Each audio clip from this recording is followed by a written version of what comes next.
Le Royaume-Uni va aux urnes pour la troisième élection générale du pays organisée en moins de 5 ans. Ce scrutin, le premier à se tenir en décembre depuis près de 100 ans, fait suite à ceux de 2015 et 2017. Les bureaux de vote de 650 circonscriptions d'Angleterre, du pays de Galles, d'Écosse et d'Irlande du Nord ont ouvert à 7 h GMT.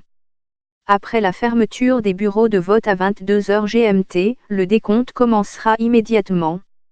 La plupart des résultats devraient être annoncés aux petites heures du vendredi matin. Au total, 650 députés seront choisis selon le système uninominal majoritaire à un tour utilisé pour les élections générales, dans lequel est élu le candidat qui obtient le plus grand nombre de voix dans chaque circonscription individuelle.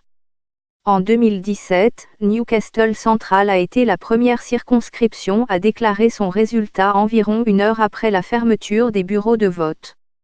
Au Royaume-Uni, les élections ont traditionnellement lieu tous les 4 ou 5 ans.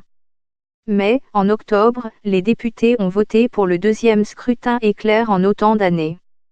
Il s'agit de la première élection hivernale depuis 1974 et de la première à avoir lieu en décembre depuis 1923.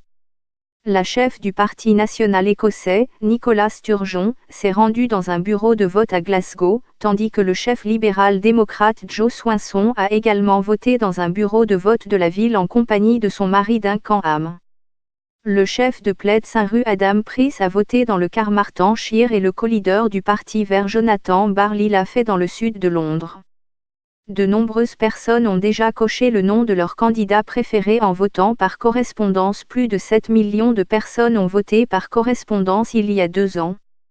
Ceux qui ont demandé un vote par correspondance mais qui ne l'ont pas encore retourné à leur bureau électoral doivent le faire avant 22 h.